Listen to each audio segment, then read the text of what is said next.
व्याख्यामुद्रां करसरसिजैः पुस्तकं शङ्खचक्रे प्रद्युम्नस्फटिकरुचिरे पुण्डरीके निषण्णः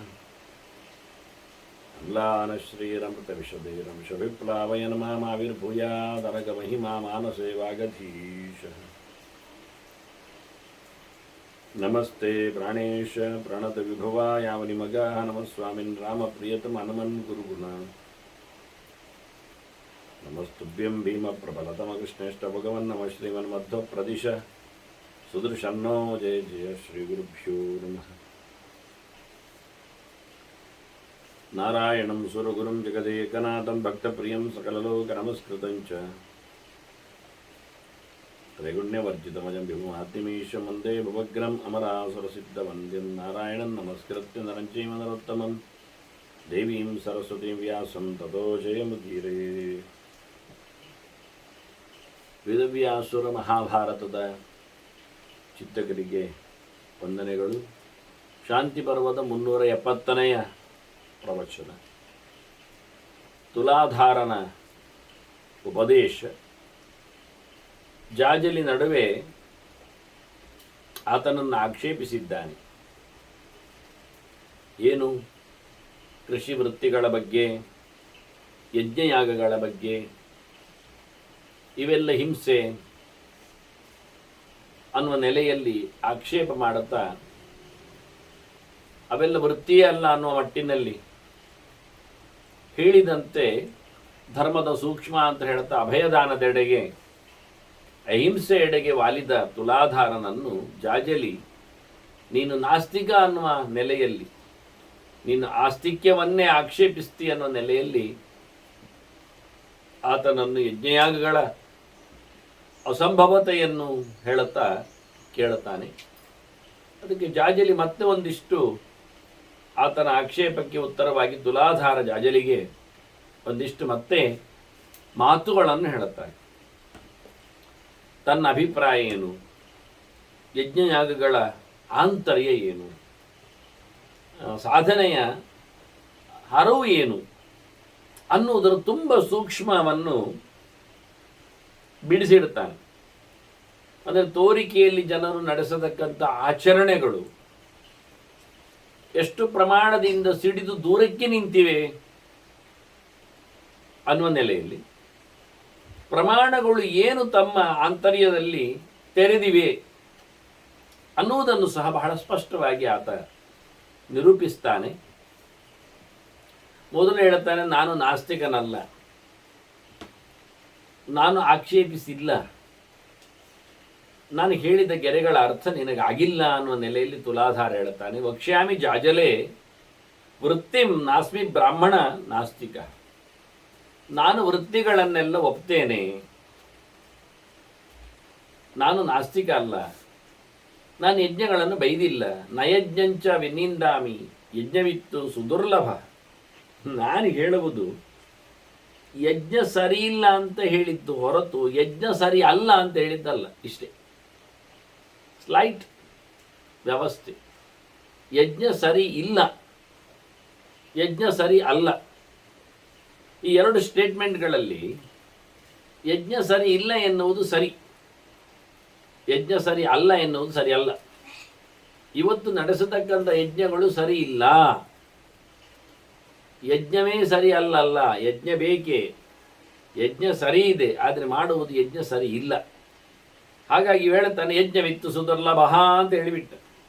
ಯಜ್ಞವನ್ನು ತಿಳಿದವರು ಬಹಳ ಕಡಿಮೆ ಅಂತ ಹೇಳಿದ. ಆಯ್ತಾ? ಈಗ ಯಾರಿಗೆ ಆಕ್ಷೇಪ ಆಯ್ತಿದು? ಎಲ್ಲಿ ಆಕ್ಷೇಪವಾಗಿ ನಿಂತಿತು? ಯಜ್ಞವನ್ನು ತಿಳಿದವರು ಕಡಿಮೆ, ಯಜ್ಞವನ್ನು ನಡೆಸುವವರು ಕಡಿಮೆ ಅಲ್ಲ. ಆದ್ದರಿಂದ ಯಜ್ಞ ಕಡಿಮೆ ಸೊತ್ತಲ್ಲ, ಯಜ್ಞವನ್ನು ತಿಳಿದವರು ಕಡಿಮೆ. ಯಜ್ಞವನ್ನು ತಿಳಿದವರು ಕಡಿಮೆ ಅಂದ ತಕ್ಷಣ ಯಜ್ಞ ಮಾಡೋದು ಬೇಡವಾ ಅಂದರೆ ನಿಜವಾಗಿ ಬೇಡ ಅಂತಲೇ ಅರ್ಥ ಅಲ್ಲ. ತಿಳಿಯದೆ ಮಾಡೋದು ಏನನ್ನು? ತಿಳಿಯದೆ ಮಾಡಿದಾಗ ಅದು ಮಾಡಿದಾಗೆ ಆಗುವುದು ಹೇಗೆ? ಎಷ್ಟು ಅಭಿಧಿನಾಕೃತಂ ಅಕೃತಮೇವ ಅಂತ ಕ್ರಮ. ಸರಿಯಾಗಿ ಮಾಡದಿದ್ದರೆ ಮಾಡದೇ ಇದ್ದಂತೆ ಲೆಕ್ಕ ಅಂತ. ಸರಿಯಾಗಿ ಮಾಡೋದು ಅಂದರೆ ತಿಳಿದು ಮಾಡುವುದು ಅಂತ ಅರ್ಥ. ಹಾಗಾಗಿ ದೇವ ವಿದ್ಯಾಗರೋತಿ ವೀರ್ಯವತ್ತರ ಭವತಿ ಅಲ್ವಾ? ಹಾಗಾಗಿ ತಸ್ಮಾತ್ ಶಾಸ್ತ್ರ ಪ್ರಮಾಣಂತೆ ಕಾರ್ಯಕಾರಿ ವಿನಿರ್ಣಯ ಅಂತ ಕೃಷ್ಣ ಹೇಳಿದಾಗೆ ಮಾಡು ಬಿಡು ಹೇಳುವುದಕ್ಕೆ ಶಾಸ್ತ್ರವೇ ಅಧಿಕೃತ ಹೊರತು ಅದನ್ನು ತಿಳ್ಕೊಳ್ಳದೇ ಇದ್ರೆ ಮಾಡುವುದು ಹೇಗೆ?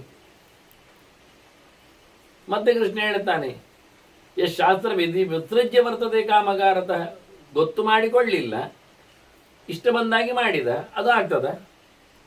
ಅದಾಗುವುದಿಲ್ಲ ಅಂದ. ನಸಸಿದ್ಧಿ ಮಮಾಪ್ನೋತಿ ಅಂತಾನೆ. ಅದರಲ್ಲಿ ಕರ್ಮದ ಫಲವನ್ನು ನಿರೀಕ್ಷಿಸುವುದು ಬೇಡ, ಕರ್ಮ ಮಾಡಿದಂತೀವಲ್ಲ, ಏನಾದರೂ ಒಂದು ಮಾಡಿದ ಅಂತ ಹೇಳಲಿಕ್ಕೆ ಆಗುವುದಿಲ್ಲ, ಆಗಲಾರದು. ಮತ್ತೆ ಆರೋಗ್ಯ ಕೆಟ್ಟವನು ಔಷಧದ ಗೂಡಿಗೆ ಹೋಗಿ ಏನಾದರೂ ಒಂದು ತಿಂದರೆ ಆಗ್ತದೆ ಹೇಳಿಕೊಂಡು, ಎಲ್ಲ ಔಷಧ ತಾನೇ, ಏನಾದರೂ ಒಂದು ತಿನ್ನುವುದು ಅಂತಂದರೆ ಆಗುವುದೌದು? ಆಗುವುದಿಲ್ಲ. ಹಾಗಾಗಿ ಬಹಳ ಚೆನ್ನಾಗಿ ತಿಳಿದು ಯಜ್ಞ ಮಾಡುವುದು ಇಲ್ಲದೆ ಹೋದಲ್ಲಿ ಯಜ್ಞವೇ ಇಲ್ಲ ಹೇಳಿದ ಹಾಗೆ ಆಗ್ತದೆ. ಹಾಗಾಗಿ ಅಂಥ ಕಡೆಯಲ್ಲಿ ಯಜ್ಞ ಮಾಡುವುದೇ ಬೇಡ ಅಂತೇವೆ ನಾವು.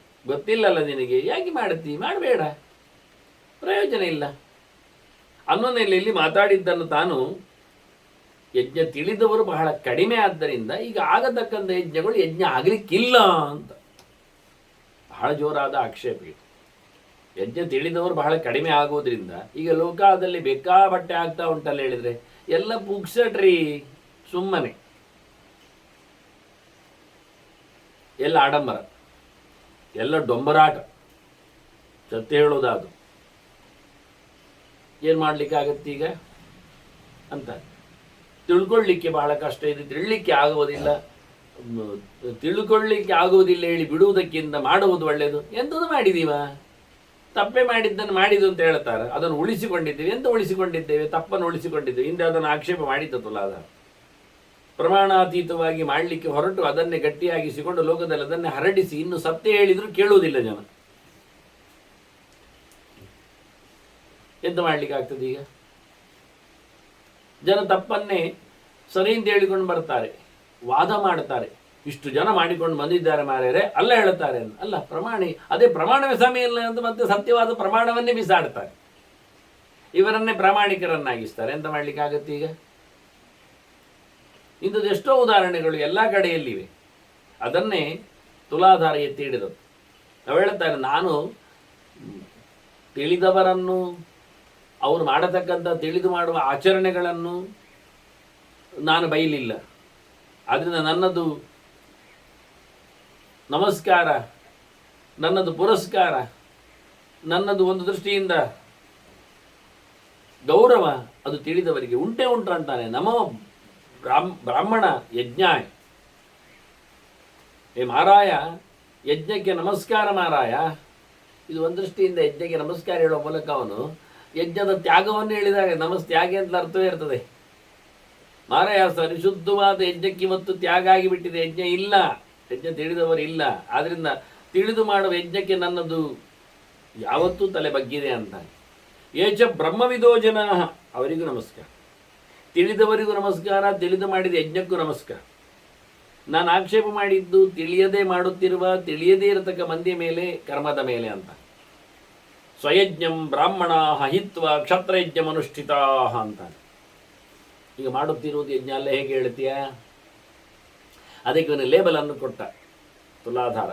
ಈಗ ಮಾಡುತ್ತಿರುವುದು ಬ್ರಾಹ್ಮಣರು, ವೇದಜ್ಞರು, ದೇವರನ್ನು ಅರಿತವರು, ಅವ್ರು ಮಾಡುತ್ತಿರತಕ್ಕಂಥ ಯಜ್ಞ ಅದು ಏನು?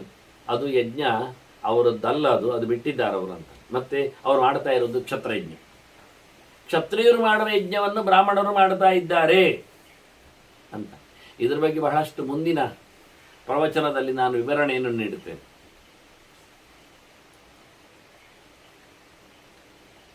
ಮಾಡಬೇಕಾದಂಥ ಯಜ್ಞಗಳನ್ನು ಬ್ರಾಹ್ಮಣರು ಮಾಡುವಂತೆ ಬ್ರಾಹ್ಮಣ ಯಜ್ಞವನ್ನು ಮಾಡುತ್ತಾ ಇದೆ. ಒಂದೇ ಯಜ್ಞವೇ, ಅಗ್ನಿಮುಖದಲ್ಲಿ ಭಗವಂತರ ಆರಾಧನೆ, ಅದನ್ನು ಅವರವರ ಧರ್ಮದಲ್ಲಿ ಅವರವರು ನಡೆಸಿಕೊಡಬೇಕು.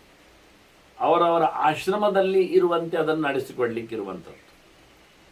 ಒಂದು ದಾರಿ ಯದನ್ನ ಪುರುಷೋ ಭವತಿ ತದನ್ನಾಹ ತಸ್ಯ ದೇವತಃ ಅಂದಂತೆ. ನಾವು ಯಾವ ಪ್ರಕಾರದಲ್ಲಿ ಊಟೋಪಚಾರಗಳನ್ನೆಲ್ಲ ನಡೆಸಿಕೊಡ್ತೇವೆಯೋ ಅದೇ ಪ್ರಕಾರದಲ್ಲಿ ನಮ್ಮ ಆರಾಧನೆಗೆ ಒಳಪಡತಕ್ಕಂತಹ ದೇವರ ವಿಷಯದಲ್ಲಿ ದೇವರಿಗೆ ಒಂದು ನಮಗೊಂದು ಅಲ್ಲ.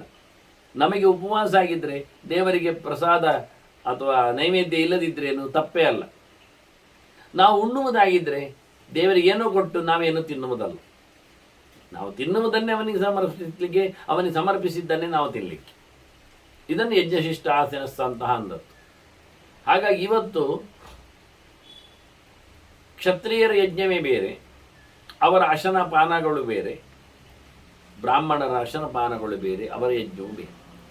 ಕ್ಷತ್ರಿಯರ ಯಜ್ಞದಲ್ಲಿ ಇವನು ಪಾಲ್ಗೊಳ್ಳುವ ಮೂಲಕ ಅವರ ಅಶನಪಾನವನ್ನು ಮಾಡ್ತಾನೆ ಅಂದರೆ ಅದು ಅವನು ತನ್ನವನ್ನು ಕಳ್ಕೊಂಡಾಗೆ ಅಲ್ವಾ.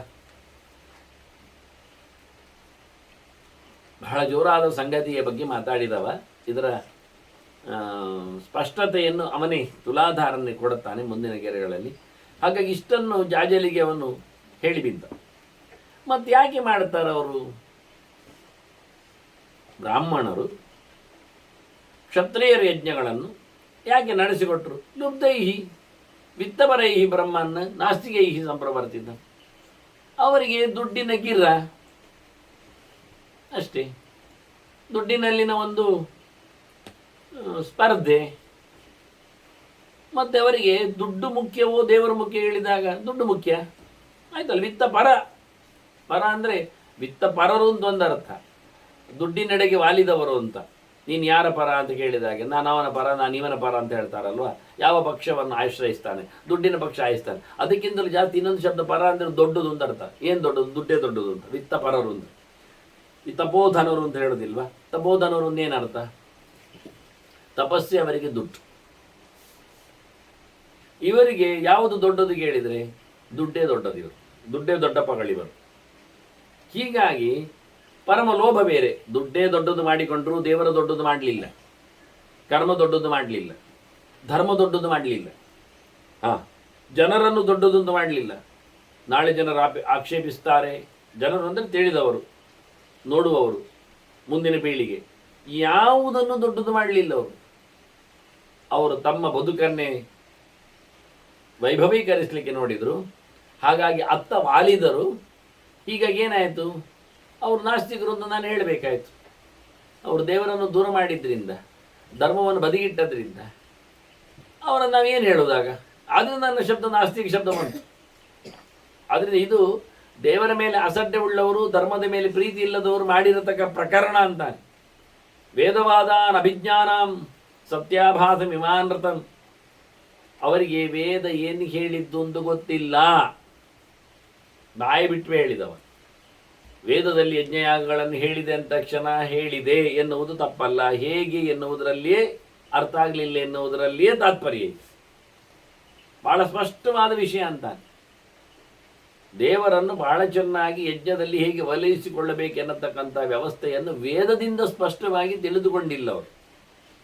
ವೇದ ಎಲ್ಲರಿಗೂ ಅರ್ಥ ಆಗುವಾಗಿ ಹೇಳ್ತದಲ್ಲ, ಹೇಳಬೇಕಲ್ಲ. ಹಾಗಾಗಿ ಕ್ಷತ್ರಿಯರಿಗೆ ಅರ್ಥ ಆದದ್ದನ್ನು, ವೇದದಲ್ಲಿ ಹೇಳಲ್ಪಟ್ಟದ್ದನ್ನು ನೀವು ಇಂಪ್ಲಿಮೆಂಟ್ ಮಾಡಿದರೆ ಅದು ಬ್ರಾಹ್ಮಣನಿಗೆ ಆ ವೇದ ಏನು ಹೇಳುತ್ತದೆ? ಅವನ ಧರ್ಮಕ್ಕೆ ವಿರುದ್ಧವಾಗಿ ಹೇಳಲಿಕ್ಕೆ ಹೋಗ್ತದ? ಅದರಿಂದ ವೇದದಲ್ಲಿ ಇರತಕ್ಕಂಥ ಅನೇಕ ಅರ್ಥಗಳನ್ನು ಅವಲಂಬಿಸದೆ ಮೇಲ್ನೋಟದ ಅಥವಾ ಹೆಚ್ಚು ಚಾಲ್ತಿಗಾಗುವ ಅಥವಾ ಹೆಚ್ಚು ಇಂಪ್ಲಿಮೆಂಟಿಗೆ ಉಪಯೋಗಿಸತಕ್ಕಂಥ ಅರ್ಥಗಳನ್ನು ಮಾತ್ರ ನೀವು ಬಳಸಿದ್ರೆ ಏನು ಹೇಳುವ?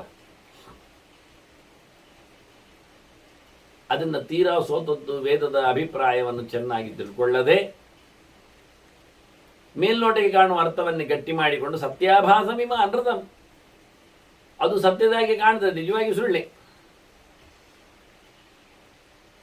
ಸುಳ್ಳನ್ನೇ ಸತ್ಯ ಅಂತ ತಿಳಿದು ಒಂದು ರೀತಿಯಿಂದ ಭ್ರಮಿಸಿ ತಪ್ಪು ಕಲ್ಪನೆಯಿಂದ ನಡೆಸಿಕೊಂಡು ಬಂದಿದ್ದಾರೆ. ಅದು ಸರಿಯಿಲ್ಲ ಅಂತ. ಅದು ಎಂಥದ್ದು ಗಮ್ಮತ್ತು ಇವರದ್ದು. ಕ್ಷತ್ರಿಯರ ಜೊತೆಯಲ್ಲಿ ಇವರ ಹೋಮ ಹವನ ಅಂದರೆ ಇದಂದೇಯಂ ಇದು ನಾಣ್ಯಚ್ಚಿಗೇರಿಸದು, ಇದು ಕೊಡಿ ಅದು ಕೊಡಿ ಮತ್ತೊಂದು ಬಿಡಿ, ಇದಾಗಿ ಒಟ್ಟು ದಾನಗಳಲ್ಲಿ ದಕ್ಷಿಣೆಗಳಲ್ಲೇ ಗೌಸಿ. ನಾನು ಇವತ್ತೀಗೆಲ್ಲ ನೋಡ್ತಾ ಇದ್ದೇನೆ, ಹಿಂದೆಲ್ಲ ಆಗಿರಲಿಲ್ಲ. ರೀಸೆಂಟ್ಲಿ ಏನಾಗಿದೆ ಕೇಳಿದರೆ, ನೀವು ಬೈದುಕೊಳ್ಬೋದು ಅಥವಾ ನೊಂದುಕೊಳ್ಬೋದು, ಏನಾದರೂ ಮಾಡಿಕೊಳ್ಳಿ. ನನಗೆ ಉದಾಹರಣೆಗಾಗಿ ಹೇಳುತ್ತೇನೆ, ಕರ್ಮಾಂಗಗಳನ್ನೆಲ್ಲ ಆದಷ್ಟು ಬೇಗ ಮುಗಿಸಿ ಅಂತ ಹೇಳ್ತಾರವರು. ಏನು ಮಾಡೋದಿದ್ದು ಹೋಮ ಹವನಗಳೆಲ್ಲ ಸರಿ ಅಂತ ಹೇಳಿಕೊಂಡು ಅದಕ್ಕೋಸ್ಕರ ಅವರು ಮನೆ ಮಂದಿಯಲ್ಲಿ ಮೀವ ಗಂಟೆ ನಿಮ್ಗೆ ಗೊತ್ತುಂಟಲ್ಲ, ಬೆಳಿಗ್ಗೆ ಬೆಳಿಗ್ಗೆ ಅರ್ಲಿ ಮಾರ್ನಿಂಗ್ 2-3 ಗಂಟೆ ಒಳಗೆಲ್ಲ ಮಿಂದೆಲ್ಲ ಮುಗಿಸ್ತಾರೆ. ಯಾಕೆ ಕೇಳಿದರೆ ಅದು ಮತ್ತೆ ಕರ್ಮಾಂಗಗಳೆಲ್ಲ ಜೋರಾಗಿ ಶುರುವಾಗ್ತದೆ, ಯಜ್ಞಗಳೆಲ್ಲ ಗಮ್ಮತ್ತಿರ್ತದೆ ಅಂತ. ಸರಿ, ಅದಕ್ಕಿಂತ ಮೊದಲು ಟಿಫಿನ್ ಎಲ್ಲ ಆಗಿರಬೇಕಲ್ಲ ಅಂತೇಳಿ, ಹಾಗಾಗಿ ಅವರು ಬಾಯೊಳಗೆಲ್ಲ ತುರುಕಿಸಿಕೊಳ್ಳುವಾಗ 5 ಗಂಟೆ ಆಗ್ತದೆ. ಅದಕ್ಕನುಗುಣವಾಗಿ ಅಡುಗೆಯವರು ಕೋಪರೇಟ್ ಮಾಡ್ತಾರೆ. ಅವರು ಹಿಂದಿಂದವೇ ಬಂದು ಮಲಗಿರ್ತಾರೆ ಮನೆಯಲ್ಲಿ. ಅಲ್ಲಲ್ಲ, ಮಲಗಿರ್ತಾರೆ ಅಂತ ಹೇಳುದು ನಾನು ತಪ್ಪು ಹೇಳಿದಾಗ ಆಗ್ತದೆ. ಅವ್ರು ಹಿಂದಿಂದವೇ ಮನೆಯಲ್ಲಿ ಬಂದು ಅಡಿಗೆ ಶುರು ಮಾಡಿರ್ತಾರೆ. ಕಾಯಿಸಬೇಕಾದ್ದನ್ನು, ಸ್ವೀಟ್ ಮಾಡಬೇಕಾದ್ದನ್ನೆಲ್ಲ ಚಂದವಾಗಿ ಮಾಡಿಸ್ತಾ ಇರ್ತಾರೆ. ಅವರು ಯಾವಾಗ ಮಲಗಿದ್ದಾರೆ ಅಥವಾ ಯಾವಾಗ ಅವರು ಮಡಿಯಾಗಿದ್ದಾರೆ ಅಥವಾ ಯಾವಾಗ ಅವರು ಸ್ನಾನ ಮಾಡಿದ್ದಾರೆಲ್ಲ ನನ್ನ ಹತ್ರ ಕೇಳಬೇಡಿ. ಕೆಲವೊಮ್ಮೆ ಅವರು ಮಧ್ಯರಾತ್ರಿಯಲ್ಲಿ ಬಂದವರೇ ಸ್ನಾನ ಮಾಡಿರ್ತಾರೆ. ಕೆಲವೊಮ್ಮೆ ಅಡಿಗೆ ಅರ್ಧಂಬರ್ಧ ಆದಾಗ ಸ್ವಲ್ಪ ರಿಫ್ರೆಶ್ ಆಗಲಿಕ್ಕೆ ಸ್ನಾನ ಮಾಡ್ತಾರೆ. ಅವರ ಗಂಟೆಗಳಿಗೆ ಹೇಳ್ಬೇಡಿ. ಮತ್ತು ಸ್ನಾನ ಮಾಡಿ ಏನು ಮಾಡಿದ್ದು ಕೇಳಬೇಡಿ. ಕೆಲವರು ಸ್ನಾನ ಮಾಡಿದ ನಂತರ ಹಲ್ಲು ತೊಳೆದದ್ದುಂಟು, ಕೆಲವರು ಹಲ್ಲು ತೊಳೆದಾದಂಥ ಟಿಫಿನ್ ಕಾಫಿ ಕುಡಿದದ್ದುಂಟು, ಕೆಲವರು ಕಾಫಿ ಕುಡಿದ ನಂತರ ಸ್ನಾನ ಮಾಡಿದ್ದುಂಟು. ಅದು ಯಾವುದನ್ನು ಕೇಳಬೇಡಿ ಎಲ್ಲಿ ಏನು ಅಂತ. ಅದು ಒಬ್ಬೊಬ್ಬರು ಅಂದರೆ, ಯಾಕೆಂದ್ರೆ ಸುಮಾರು ಅಡಿಗೆಯವರು ಇರ್ತಾರೆ, ಸುಮಾರು ಮಾಡಲಿಕ್ಕೆ ಇರ್ತದೆ ಅವರಿಗೆಲ್ಲ ಅಲ್ಲಿ. ಹೀಗಾಗಿ ಅಡಿಗೆಯವರದೊಂದು ಲೋಕವೇ ಬೇರೆ, ತಯಾರಾಗುವ ಬಗೆಗಳು. ಅದೆಲ್ಲ ತಯಾರಾದ ತಕ್ಷಣ ಅದು ಚಾವಡಿಗೋ ಮತ್ತೊಂದು ಕಡೆಗೂ ಬರ್ತದೆ. ಮನೆ ಮಂದಿಗೆಲ್ಲ ತೆಗೆದಿಡ್ಲಿಕ್ಕುಂಟು, ತಿನ್ಲಿಕ್ಕುಂಟು, ಕೊಟ್ಟು ಕಳಿಸ್ಲಿಕ್ಕುಂಟು ಎಲ್ಲ ಆಗ್ತಾ ಇರ್ತದೆ. ಇಲ್ಲಿ ಕರ್ಮಾಂಗಕ್ಕೆ ಬಂದಿರತಕ್ಕ ಪುರೋಹಿತರು ಒಂದು ಟ್ರಿಪ್ ಅದರಲ್ಲಿ ಬಂದು ಸೇರ್ತಾರೆ, ತಿಂದಿರ್ತಾರೆ, ತೆಗಿರ್ತಾರೆ. ಮತ್ತೆ ಹೋಮ ಹವನಗಳೆಲ್ಲ ಒಂದು ಮುಗಿದಿರ್ತದೆ. ಎಷ್ಟು ಗಂಟೆಗೆ? ಸುಮಾರು ಒಂದು 8 ಗಂಟೆಗೆ 9 ಗಂಟೆಗೆ ಎಲ್ಲ ಕ್ಲೀನ್ ಮಾಡಿದ್ದೆಲ್ಲ ಮುಗಿದೋಯ್ತು. ಅದು ಯಾವಾಗೆಲ್ಲ ಆಹುತಿ ಯಾರಿಗೆಲ್ಲ ಕೊಟ್ಟಿದ್ದಾರೆಲ್ಲ ಕೇಳಬೇಡಿ. ಇನ್ನು ಮುಂದೆ ಇವನೇ ಜಾಜಲಿ ಹತ್ರ ತುಲಾಧಾರ ಹೇಳುತ್ತಾನೆ, ಎಷ್ಟು ಗಂಟೆಗೆ ಆಹುತಿ ಕೊಟ್ಟರೆ ಎಲ್ಲಿ ಹೋಗಿ ಸೇರ್ತದೆ ಎಲ್ಲ ಯಜ್ಞದ ಆಹುತಿ ಬಗ್ಗೆ. ಇಲ್ಲಿ ಮುಗಿದೋಯ್ತು. ಹೋಮ ಏನಾಗಿದೆ, ಹವನ ಏನಾಗಿದೆ, ಎಷ್ಟಾಗಿದೆ ಎಲ್ಲ ಕೇಳಲಿಕ್ಕೆ ಯಾರಲ್ಲಿಯೂ ಇನ್ನಲ್ಲಿ ಸಾಕ್ಷಿ ಇಲ್ಲ. ಯಾಕೆಂದ್ರೆ ಅದೆಲ್ಲ ಅವರು ಬದಿಗಿಟ್ಟಾಗಿದೆ. ಇವತ್ತೆಲ್ಲ ಹೋಮ ಮಾಡೋದು ಯಾವುದಕ್ಕೆ ಕೇಳಿದರೆ ಕಬ್ಬಿಣದ ಟ್ರೇಗೆ. ನಾನು ಕಬ್ಬಿಣದ್ದು ಅಂತ ಹೇಳಿದ್ದಕ್ಕೆ ಕೆಲವರು ತಾಮ್ರದ್ದು ಅಂತ ಶುರು ಮಾಡಿದ್ದಾರೆ ಅಷ್ಟೇ. ಈ ಏನಾದರೂ ಒಂದೇ, ಅದೇನು ಸ್ಟಂಡಿಲಕ್ಕೂ ಅಲ್ಲ ಮತ್ತು ಕುಂಡಕ್ಕೂ ಅಲ್ಲ ಹೋಮ, ಬಿಡಿ. ಹೇಳಲಾರದ್ದನ್ನು ಮಾಡಿ ಆಗಿದೆ. ಅದನ್ನು ಎತ್ತಿಕೊಂಡು ಹೋಗಿ ಆಗಿರ್ತದೆ. ಅದು ಯಾವುದೋ ಒಂದು ತೋಟದ ಬದಿಯಲ್ಲಿಯೋ ಅಥವಾ ಯಾವುದೋ ಒಂದು ಹಳೆಯ ಮೋರಿ ಪಕ್ಕದಲ್ಲಿಯೋ ಇದ್ದಿರುತ್ತದೆ. ಮತ್ತು ಇವರದೆಲ್ಲ ಗೌಶ್. ಮತ್ತು ಗಮ್ಮತ್ತಿನಲ್ಲಿ ದಾನ ದಕ್ಷಿಣೆಗಳಿಗೆ ರಿಫ್ರೆಶ್ ಆಗಿ ಬಂದವನೆಲ್ಲ ಕೂತ್ಕೊಳ್ಳುವುದು, ಸಮಾಜಕ್ಕೆಲ್ಲ ಕೊಡುವ ಹಾಗೆ. ಅವನು ಯಾವುದೇ ಆಗಿರಲಿ, ದಾನವನ್ನು ಪಡೆಯುವವ ಪ್ರತಿಗ್ರಹಿ, ಅದು ಹೇಗಿದ್ರೂ ನಡೀತದೆ ಇವರಿಗೆ. ಎಂಥವನಾದರೂ ಪರವಾಗಿಲ್ಲ. ನನ್ನನ್ನೊಮ್ಮೆ ಬಾವ ಅಂತ ಕರೆದು ಒಬ್ಬರಿಗೆ ತಂದು ಕೊಟ್ಟರು. ಅವರು ಬಾವ ಎಲ್ಲಿದ್ದು ಹೇಳಿದ್ರು, ತೋಟದಲ್ಲಿದ್ದರು. ಆಗ ರಪಕ್ಕೆ ಕರಿವಾಗ ಬರಲೇಬೇಕಂತೆ ಕರೀತಾರೆ. ಸಾರಿ, ಓಡಿ ಬಂದ ಮನೆಗೆ. ಆಗ ತೋಟದಲ್ಲಿ ಯಾಕಿದ್ದ ಕೇಳಿದ್ರೆ ಅವನು ಸಿಗರೇಟ್ ಎಳಿತಾ ಇದ್ದ. ಕೂಡಲೇ ಅದನ್ನು ಬಿಸಾಡಿದ, ಸೀದಾ ಬಂದ, ಇವರ ಕೈಯಲ್ಲಿ ದಾನ ಎಲ್ಲ ತಗೊಂಡ ಹೋರಾಟ. ಹೇಗಿರ್ತದೆ? ಕೊಟ್ಟವನ ಕಥೆ ಏನಾಗ್ತದೆ? ಕೈ ಮುಟ್ಟಿ ಕೊಟ್ಟಾಗ ಇಲ್ಲ ವಸ್ತುಗಳ ಕಥೆಯಲ್ಲಿ. ಅದನ್ನೆಲ್ಲ ಗಮನಿಸಬೇಡಿ ಅಂತಾರೆ. ಕೇಳಲಿಕ್ಕೆ ಹೋದ್ರೆ ನೀವೆಲ್ಲ ಯಾಕೆ ನೋಡ್ಲಿಕ್ಕೆ ಹೋಗುದು ಅದನ್ನು ಕೇಳ್ತಾರೆ. ಎಷ್ಟು ಚೆನ್ನಾಗಿರ್ತದೆ, ಎಷ್ಟು ಚೆನ್ನಾಗಿರ್ತದೆ. ಹೀಗಾಗಿ ಇಂಥ ಲೆವೆಲಲ್ಲಿ ಯಜ್ಞಯಾಗಗಳು ಅಂದರೆ ಇದಂದೇ ಆಗ ತುಲಾಧಾರ ಹೇಳ್ತಾನೆ, ಓ ಇದು ಕೊಡಪ್ಪ, ಇದು ಕೊಡಿ ಅಂತ. ಒಟ್ಟು ಒಂದು ರೀತಿಯಿಂದ ಮನುಷ್ಯನನ್ನು ಭಯಂಕರ ಎಕ್ಸ್ಪೋಸ್ ಅಂತೇವಲ್ಲ, ಅವನನ್ನು ಸಮಾಜಕ್ಕೆ ಪರಿಚಯಿಸುವುದು ಎನ್ನುವ ನೆಲೆಯಲ್ಲಿ ನಮ್ಮ ಕರ್ಮಾಂಗಗಳೆಲ್ಲ ಒಂದು ರೀತಿಯಿಂದ ಕಾರಣ ಆಗುವಂತೆ ಮಾಡಿದ್ದಾರೆ. ಇದನ್ನು ತುಲಾಧಾರ ಹೇಳ್ತಾನೆ. ಹೀಗೆ ಮಾಡಿ ಮಾರ್ಯಾರೆ ಮತ್ತೆಂದು ಮಾಡೋದಿಲ್ಲ ಅವರು. ಇದರಲ್ಲೇ ಗೌಜಿಯವರಿಗೆ ಈ ದುಡ್ಡಿನ ವ್ಯವಹಾರಗಳೆಲ್ಲ ದೊಡ್ಡ ಸಂಗತಿ. ಈಗ ಅದು ದುಡ್ಡು ಸಹ ಮತ್ತೆ ಕವರಿನೊಳಗೆ ಒಂದು 100 ರೂಪಾಯಿ ಕೊಡುವುದಕ್ಕೂ ಒಂದು ತೊಟ್ಟೆ, ಅದರಲ್ಲಿ ಒಂದು ದೊಡ್ಡ ಮುಹೂರ್ತದ ಚಿತ್ರ, ಹೀಗೆಲ್ಲ ಗೌಜಿ ನಡೆಯುವುದು. ಹಾಗಾಗಿ ಇದು ಮತ್ತೆ ಪುನಃ ಅದು ಮತ್ತೆ ಹೇಳುದು, ಅದು ರಹಸ್ಯ ದಾನ. ಎಂಥ ರಹಸ್ಯ ದಾನ? ಕರ್ಮ. ನಾಚಿಕೆ ಪಡಬೇಕು ವಾಸ್ತವವಾಗಿ. ಅದರಲ್ಲಿ ಮತ್ತೆ ಬ್ಲ್ಯಾಕ್ ಮನಿ ಅಂತ ಇರ್ತದ ರಹಸ್ಯ ದಾನಕ್ಕೆ. ಈ ರೀತಿಯಾಗಿ ಮಾಡುವಂಥ ನಮೂನೆಯನ್ನು ತುಲಾಧಾರ ಚೆನ್ನಾಗಿ ಬೈದ. ಇದರಿಂದ ಏನಾಗ್ತದೆ ಕೇಳ್ತಾನೆ, ನಿಮ್ಗೆ ಯಾಕೆ ಮಾರಾಯರೆ, ಏನಾದರೂ ಕೊಡ್ತಾರಲ್ಲ, ನಿಮಗೆ ಬಾಯಿ ಮುಚ್ಚಿ ಕೂತ್ಕೊಳ್ಬೋದಲ್ಲ, ನಿಮಗೆ ಕೊಡೋದಿಲ್ಲ ಅಂತ ಸಂಕಟವ? ನೀವು ಪುರೋಹಿತಕ್ಕೆ ಹೋಗಿ ಕೈ ಹಿಡೀರಿ, ನಿಮಗೆ ಮಂಡ್ಯವಾರಿ ಅಂತೇಳಿ ಜನ ಎಂದಾರು ಅಂತೇಳಿ ತುಲಾಧಾರ ಹೇಳ್ತಾನೆ. ಇದರಿಂದ ಆಗುವುದೇನು ಕೇಳಿದ್ರೆ, ಅತಃ ಸ್ಥೈನ್ಯಂ ಪ್ರಭವತಿ ವಿಕರ್ಮಾಣಿಚ ಜಾಜಲೆ ಅಂತ. ಇದರಿಂದಾಗಿ ಕಳ್ಳತನ ಶುರುವಾಗ್ತದೆ ಅಂದವ. ಭಯಂಕರ ಜೋರಿದ್ದಾನೆ ತುಲಾಧಾರ. ಮನುಷ್ಯನಿಗೆ ಯಾವತ್ತು ದುಡ್ಡಿನ ಗಿರೆಡ್ತದ ಆಗ ಅಡ್ಡದಾರಿ ಹಿಡಿತಾನೆ. ನಾನೇ ಸರೋವರದಲ್ಲಿ ಅಲ್ಲಿ ಜಪ ಮಾಡಲಿಕ್ಕೆ ಅಂತ ಮಧ್ಯಾಹ್ನಕ್ಕೆ ಹೋಗ್ತೇನೆ. ಕೈಯಲ್ಲಿ ಶ್ರೀಪಾದರು ಕೊಟ್ಟ ಗಂಧ, ಹೂ, ತುಳಸಿ, ತಾಂಬೂಲ, ದಕ್ಷಿಣೆ ಎಲ್ಲ ಇತ್ತು. ಅದನ್ನು ಅಲ್ಲಿ ದಂಡೆಯಲ್ಲಿ ಅದೇನು ಕಾಲು ತುಳಿತಕ್ಕೆ ಬೀಳುವಂತೆ ಕಲ್ಲಿನಲ್ಲಿ ಇರಲಿಲ್ಲ, ಸ್ಟೆಪ್ಸ್ಗಳಲ್ಲಿ ಇಡಲಿಲ್ಲ, ಸ್ಟೆಪ್ಪಿನ ಬದಿಯಲ್ಲಿರ್ತಕ್ಕ ದಂಡೆಯಲ್ಲಿ. ಅದೇನು ಜನ ಓಡಾಡುವ ತಾಣವೂ ಅಲ್ಲ. ಎಲ್ಲಿಯೂ ಕೆಲವೊಮ್ಮೆ ಶ್ರೀಪಾದರ ಬಟ್ಟೆ ಬರೆಗಳೆಲ್ಲ ಇರ್ತಾವೆ, ತಟ್ಟೆ ತಂಬಿಗೆ ಹೇಳಿ ಇದ್ದಾವು. ಅಲ್ಲಿ ಜಾಗದಲ್ಲಿ ಇಟ್ಟು ಇನ್ನೇನು ಆಚಮನ ಮಾಡಿ ಜಪ ಮಾಡಲಿಕ್ಕೆ ಅಂತ ಸ್ವಲ್ಪ ಆಚೆಗೆ 5 ಹೆಜ್ಜೆ ಆಚೆಗೆ ನಿಂತಿದ್ದೇನೆ. ನನ್ನ ಪಾಡಿಗೆ ಅರ್ಘ್ಯ ಉಪಚಾರಾದಿಗಳನ್ನಲ್ಲಿ ಕೂತಿದ್ದೆ. ಜಪ ಮುಗಿಸಿ ಬರುವಾಗ ದಂಡೆ ಖಾಲಿ, ಎಲ್ಲ ಗೋರಿ ಹೋಗಿದ್ದಾರೆ. ಬಂದವನು 4 ಜನ, ಅದರಲ್ಲಿ ಕಾಲು ತೊಳ್ಕೊಳ್ಳಿಕ್ಕೆ ಬಂದವರೇ ದೊಡ್ಡ ಜನ. ಅವನು ಸೊಂಟಕ್ಕೆ ಹಾಕೊಂಡು ಹೋಗಿ ಆಗಿದೆ. ಅಂದರೆ ಮನುಷ್ಯ ದುಡ್ಡಿನ ಗಿರ ಹಿಡಿದ್ರೆ ಅವನು ಎಂಥ ವಸ್ತುಗಳನ್ನು ಎಲ್ಲಿದ್ರೂ ಕದಿಲಿಕ್ಕೆ ಆಚೀಚೆ ನೋಡುವುದಿಲ್ಲ ಅಂತಾನೆ. ಅಂತಹ ಸೈನ್ಯಂ ಪ್ರಭವತಿ ಅಂತಾನೆ. ಒಳ್ಳೆ ಮಟ್ಟಿನಲ್ಲಿ 1 ಕಾಯಿನ್ ಆದರೂ ತೆಗಿತಾನೆ, 1 ನೋಟ್ ಆದರೂ ತೆಗಿತಾನೆ. ಏನು ತೆಗಿಲಿಕ್ಕೇನು ನಾಚುವುದಿಲ್ಲ. ಬಹಳ ದೊಡ್ಡ ಮೂಟೆ ಅಂತೇನಲ್ಲ, ಎಷ್ಟು ಕಮ್ಮಿ ಮೂಟೆ, ಕಮ್ಮಿ ಮೂಟೆ ಸೇರಿ ದೊಡ್ಡದಾಗುವುದಲ್ವ ಅಂತ ಅವನಿಗೆ ಗೊತ್ತುಂಟು. ಆದ್ರಿಂದ ದೊಡ್ಡ ಮೂಟೆ ಆಗೋರೆ ಕಾಯುವುದು ಯಾರುಂಟು. ಕಳ್ಳತನಕ್ಕೆ ದೊಡ್ಡ ಮೂಟೆ ಬೇಡ, ಸಣ್ಣದ ಅಲ್ಲಲ್ಲಿ ಕದ್ದೇ ದೊಡ್ಡದಾಗುವುದು ಅವನಿಗೆ ಗೊತ್ತು. ಏನಾದರೂ ಕದ್ದದ್ದಲ್ವ, ಮತ್ತೆಂದು ಧರ್ಮಕ್ಕೆ ಸಿಕ್ಕಿದ್ದಲ್ವ. ಧರ್ಮ ಅಂದರೆ ಧರ್ಮ ಅಲ್ಲ, ಅಧರ್ಮದಲ್ಲಿ ಸಿಕ್ಕಿದ್ದು. ಆದರೆ ಸುಮ್ಮನೆ ಸಿಕ್ಕಿದ್ದು. ಧರ್ಮ ಶಬ್ದ ಇವತ್ತು ಸುಮ್ಮನೆ ಅನ್ನೋ ಅರ್ಥದಲ್ಲಿ ಪ್ರಯೋಗ ಮಾಡ್ತಾರೆ. ಕೆಲವರ ಹೆಸರಿನಲ್ಲಿ ಹಾಕೊಳ್ತಾರೆ ಸುಮ್ಮನೆ ಅಂತ. ಎಂಥ ಸುಮ್ಮನೆ? ಇಲ್ಲಿ ಇರುವುದು ಸುಮ್ಮನೆಯ, ಅಥವಾ ಬೊಗಳಿದ್ದು ಸುಮ್ಮನೆಯ, ಅಥವಾ ನುಂಗಿದ್ದು ಸುಮ್ಮನೆಯ? ಎಲ್ಲ ಮಾಡಿ ಮತ್ತೆ ಸುಮ್ಮನೆ ಹೇಳಿ ಏನು ಪ್ರಯೋಜನ? ನಿಜವಾಗಿ ಆಂತರ್ಯದಲ್ಲಿ ಸುಮ್ಮನೆ ಆದರೆ ಬಾಯಿ ಮುಚ್ಚಿ ಹೊರಟೋಗ್ಬೇಕು, ಅದು ನಿಜವಾದ ಸುಮ್ಮನೆ. ಇಲ್ಲಾದರೆ ಎಲ್ಲ ನಮ್ಮದೇ ಹೇಳುವಂತ ನಮ್ಮೇ, ಮತ್ತೆಂಥದ್ದಲ್ಲ, ಅದು ಬಿಡಿ ಅಂತ. ಆ ರೀತಿಯಲ್ಲಿ ತುಲಾಧಾರ ಜೋರು ಮಾಡಿದ. ವಿಕರ್ಮಾಣಿಚ ಜಾಜಲೆ ಅಂತ. ಇದರಿಂದಾಗಿ ಅಡ್ಡದಾರಿ ಹಿಡಿತಾನೆ, ತಪ್ಪು ಮಾಡ್ತಾನೆ, ತಪ್ಪು ಕೆಲಸ ಮಾಡ್ತಾನೆ. ಇದು ಒಂದು ರೀತಿಯಿಂದ ಲೂಟಿ, ಸುಲಿಗೆ ಎಲ್ಲ ಶಬ್ದಾರ್ಥ ಪ್ರಯೋಗ ಮಾಡ್ತಾನವ, ಅದನ್ನು ಶುರು ಮಾಡ್ತಾನವ ಅಂತ. ಒಟ್ಟು ದುಡ್ಡ ಅನ್ಯಾಯಗಳನ್ನು ಮಾತ್ರ ನಡೆಸ್ತಾನೆ, ಸಾಧನೆಯಲ್ಲಿ ನೆಲೆಗೊಳ್ಳುತ್ತಾನೆ ಅಂತ ಹೇಳ್ತಾರೆ. ದೇವ ಸುಕೃತಂ ಹವ್ಯಂ ತೇನ ತುಷ್ಯಂತಿ ದೇವತಾ. ದೇವತೆಗಳಿಗೆ ಪ್ರೀತಿ ಆಗಬಹುದು ಯಾವುದು ಕೇಳಿದರೆ ನೀನು ಒಳ್ಳೆಯ ಮಾತ್ರ. ನೀನು ಅಡ್ಡದಾರಿಯಲ್ಲಿ ಸಂಪಾದನೆ ಮಾಡಿದ್ದರ ದುಡ್ಡು ಯಾರಿಗೂ ದೇವರಿಗೆ ಬೇಡ. ಸುಕೃತಂ ಚಂದ ಮಾಡಿದ, ಇಲ್ಲ ಅಂದ್ರೆ ಇಲ್ಲ ಅಂತ. ದೇವತೆಗಳು ವಿತ್ತ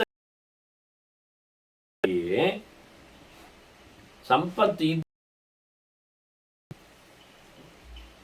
ದೈವಗಳಿಗೆ ಉಪಯೋಗಿಸದೆ ಅಷ್ಟೇ ಹೊರತು ನೀನು ಸಾಲ ಮಾಡಿ ಸೋತು ಹೇಳುವುದಿಲ್ಲ. ಸ್ಪಷ್ಟವಾಗಿ ಹೇಳುತ್ತಾನೆ, ನೀನು ಏನು ಒಳ್ಳೆದು ಮಾಡ್ತಿ, ಇಲ್ಲಿ ಪ್ರಾಮಾಣಿಕವಾಗಿ ನಡೆಸಿಕೊಡ್ತಿ, ಅದು ದೇವತೆಗಳಿಗೆ ಖುಷಿ. ಯಾಗಗಳಲ್ಲಿ ಎಲ್ಲ ಕದ್ದ ಸಂಪತ್ತು, ಕಪ್ಪಿ, ಇನ್ನು ಲಂಚ ರುಷುವಾತುಗಳಿಂದ ಪಡೆದಿರತಕ್ಕಂತಹ ಅದನ್ನೆಲ್ಲ ದೇವರಿಗೆ ಕೊಡ್ಲಿಕ್ಕೆ ಬರುವುದಿಲ್ಲ, ಅದು ತಗೊಳ್ಳುವುದಿಲ್ಲ ಅಂತ. ಮತ್ತೆ ಖಾಲಿ ಹವಿಸ್ಸು ಕೊಡ್ಲಿ, ನೀನು ನಮಸ್ಕಾರವೇ ಹವಿಸ್ಸು ಮಾಡುವಂತಾನೆ. ನಮಸ್ಕಾರೇಣ ಔಷಧ ಇಸ್ತದ,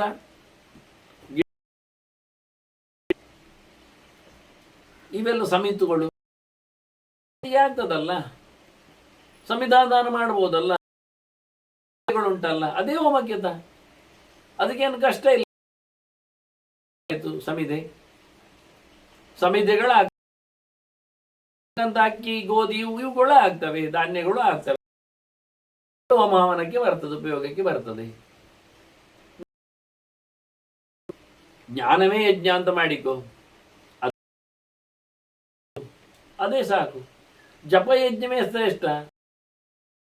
ಮಂತ್ರ ಜಪ ಮಾಡು, ನಮಃ ಅಂತ ಹೇಳಿಕೊಂಡು ದೇವರ ಸುತ್ತಿಗೆ. ಹೌದವನಿಗೆ ಆದ್ರೆ ನಮಸ್ತೆ ಅನ್ನೋದು ತ್ಯಾಗ ಅಂತ ಅದಕ್ಕೆ ಹೇಳಿದೆ ನಾನು, ಹೇಳಿಕೊಂಡಾಗ ಆಗ್ತದೆ. ಹಾಗಾಗಿ ಜಪ ಮಾಡುವುದು ಒಳ್ಳೆಯ, ಇವೆಲ್ಲೂ ಬಹಳ ದೊಡ್ಡದಾದಂತಹ ಯಜ್ಞ ಅನಿಸದೆ ಚಪ್ಪರವನ್ನು ಏರಿಸುವಂಥದ್ದು, ಡೆಕೋರೇಷನ್ಗಾಗಿ ಒಂದಿಷ್ಟು ಖರ್ಚು ಮಾಡುವಂಥದ್ದು, ಅದನ್ನು ಮತ್ತೆ ಬಿಚ್ಚಲಿಕ್ಕೆ ಕಟ್ಟಲಿಕ್ಕೆ ಹೇಳಿಕೊಳ್ಳಿಕ್ಕೆ ಇದಕ್ಕಿಂತ 4 ಇನ್ನು ವಾದ್ಯದವರು, ಮೇಳದವರು, ಬ್ಲ್ಯಾಂಕ್ ಕಾಣ್ತದೆ ಹೇಳಿ ಮತ್ತೆ ಅವರಿಗೆ ಮತ್ತೆ 3 ಹೊತ್ತಿಗೆ ಇದೆಲ್ಲ ಬೇಡ ಅಂದವ. ಇದರಲ್ಲಿ ಇನ್ನದಾಗಿರತಕ್ಕಂತಹ ಕ್ರಮದಲ್ಲಿ ದೇವರನ್ನು ಯಜ್ಞ ಮಾಡಲಿಕ್ಕೆ ಉಂಟು. ಅದರಿಂದ ಇವತ್ತು ಯಜ್ಞ ಅಂದ್ರೆ ಏನು ತಿಳ್ಕೊಳ್ಳೋದ್ರಲ್ಲಿ ಯಜ್ಞ ಅಂದ್ರೆ ಅಗ್ನಿಮುಖದಲ್ಲಿಯ ಆಹುತಿಗಳ ಸಮರ್ಪಣೆ, ದೇವತಾನಾಂ ಯಥಾಶಾಸ್ತ್ರ ನಿದರ್ಶನಂ, ಯಜ್ಞ ದೇವರ ಪೂಜೆ ಅಂತ ಅರ್ಥ. ದೇವರ ಪೂಜೆಯನ್ನು ಅಗ್ನಿಮುಖದಲ್ಲೇ ಮಾಡಬೇಕು ಅಂತ. ಅದು ಯಾರನ್ನು ಇಟ್ಟುಕೊಂಡು ಪೂಜೆ ಮಾಡಲಿಕ್ಕೆ ಬರ್ತದೆ. ಪಾತ್ರರು, ಗುರು ಹಿರಿಯರು ಆಗ್ತಾರೆ, ಎತ್ತಿಗಳು ಆಗ್ತಾರೆ, ಮರಮಟ್ಟುಗಳಲ್ಲಿಯೂ ನಡೀತದೆ, ಪ್ರತೀಕಗಳು ಆಗ್ತಾವೆ.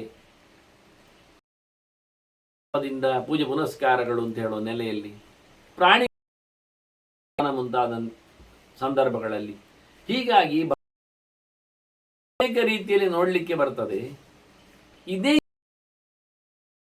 ನಾನಾಗಿ ಹೇಳಿದ ಹಾಗೆ ಜ್ಞಾನ ಯಜ್ಞ, ಇದೆಲ್ಲ ಯಜ್ಞಗಳಲ್ಲವಾ? ಯಜ್ಞ ಅಂತ ಸರ್ವಮೂಲ ಸೇವೆ ಎನ್ನುವ ಅರ್ಥದಲ್ಲಿ ಇದು ಶಾಸ್ತ್ರ ಹೇಳಿದೆ. ಶಾಸ್ತ್ರದ ವಿಷಯ ಇದುವೇ ಆಗಿದೆ. ಮತ್ತೆ ನೀನು ಬಹಳ ದೊಡ್ಡ ಮಟ್ಟಿನ ನಾನಿಷ್ಟೆಲ್ಲ ಹೇಳಿಕೊಂಡಿದ್ದಾನಲ್ಲವ ಹಾಗೆ ಗಳನ್ನು ನೆರವೇರಿಸಿಕೊಳ್ಳುವಂಥದ್ದು, ಬಾವಿ ತೋಡುವಂಥದ್ದು, ದಾರಿದೀಪವನ್ನು ನೀಡುವಂಥದ್ದು,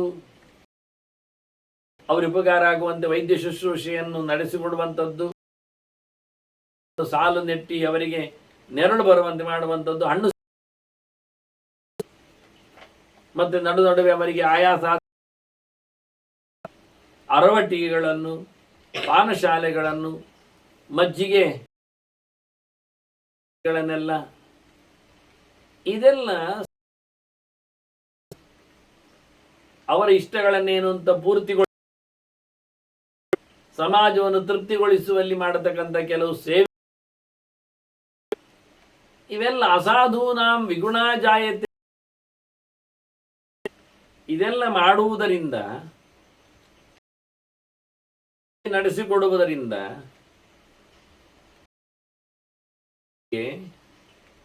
ಅವರ ಧರ್ಮ ಅಲ್ಲದ ನೆಲೆಯಲ್ಲಿ ಒಳ್ಳೆಯ ಫಲ ಬರುವುದಿಲ್ಲ ಅಂದ. ಒಳ್ಳೆಯ ಮಕ್ಕಳೆಲ್ಲ ಹುಟ್ಟುವುದಿಲ್ಲ, ದೇಶದಾಗುವುದಿಲ್ಲ, ದೇಶಕ್ಕೆ ಪೆಟ್ಟು ಕೊಡುತ್ತದೆ ಕೆಲವೊಮ್ಮೆ. ಲುಬ್ಧ ಸಮೇಭ್ಯೋ ಜಾಯತೆ ಸಮಃ ಹೇಳಿದ ಗುಣ ಮಕ್ಕಳೇ ಬರುವುದು.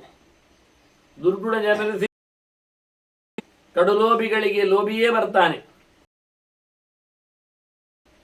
ಎಂತ ಲೋಭಿ ನೋಡಿ, ಒಬ್ಬ